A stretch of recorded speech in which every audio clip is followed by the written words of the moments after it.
पूरा लोकल।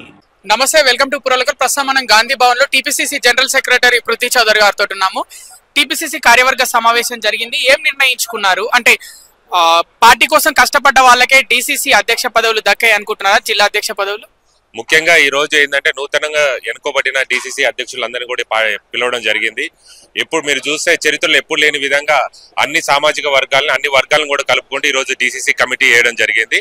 అందుకని ఈ రోజు కమిటీలో కూడా వాళ్ళకి బాధ్యతలు కూడా అప్పచెప్పడం జరిగింది. లోకల్ బాడీ ఎలక్షన్స్ కూడా జరుగుతున్నాయి కనుక వాళ్ళకు కూడా సీఎం గారు అధ్యక్షులు అందరూ కూడా నిర్దేశం చేశారు. అలాగే ఇప్పుడు సర్పంచ్ ఎన్నికలు రాబోతున్నాయి, తర్వాత జెడ్పీటీసీ ఎంపీటీసీ ఉండబోతున్నట్టు తెలుస్తుంది.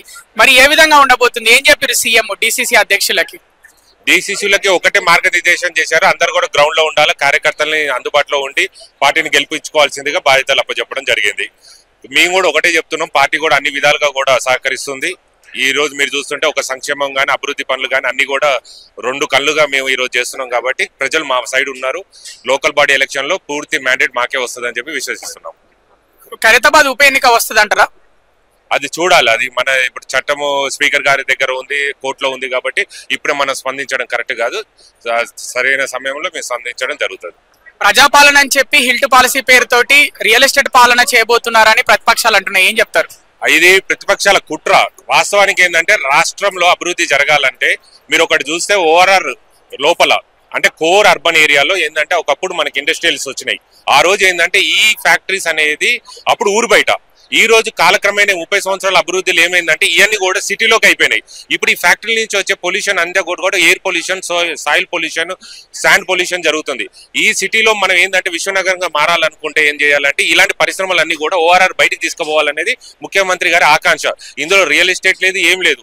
ఒక ప్రజలకి మంచి ఆరోగ్యం ఇవ్వాలా, లోకల్ గా ఇప్పుడు ఓవరాల్ లోపల ఉన్న ఏరియాని మనం ఆ ల్యాండ్ ని సద్వినియోగం చేసుకోవాలన్న ఒక ఆలోచన తప్పితే దీని ప్రతిపక్షాలు ఏంటంటే దిమాక్ లేక కావాలని అడ్డంగా తిన్న పైసలతో సోషల్ మీడియాలో అసత్య ఆరోపణలు చేయడం తప్పితే ఇందులో ఏం లేదు. చివరిగా మరి సర్పంచ్ ఎన్నికలకు సంబంధించి ఏ విధంగా ఉండబోతుంది కాంగ్రెస్ పార్టీకి? సర్పంచ్ ఎలక్షన్ 95% కాంగ్రెస్ పార్టీ గెలవడం అవుతుంది. దాదాపు మిగతా పార్టీలు ఎక్కడికి కూడా డిపాజిట్ లేరు. ఇప్పుడు మాకు రీసెంట్ గా మాకైతే అన్ని డిస్ట్రిక్ట్ నుంచి వచ్చిన రిపోర్ట్ ఏంటంటే అపోజిషన్ పార్టీలకి క్యాండిడేట్లు దొరకట్లేదు. మా పార్టీలోనే ఒకరికిద్దరు మా వాళ్ళే పోటీ చేస్తున్నారు కానీ కాంగ్రెస్ నుంచి అపోజిషన్ పార్టీలో క్యాండిడేట్ లేరు. ఈ రకంగా చూస్తే రేపు పొద్దున జెడ్పీటీసీ కానీ ఎంపీటీసీ కానీ వాళ్ళకి అపోజిషన్ పార్టీ క్యాండిడేట్ దొరకడం కష్టంగా ఉంది.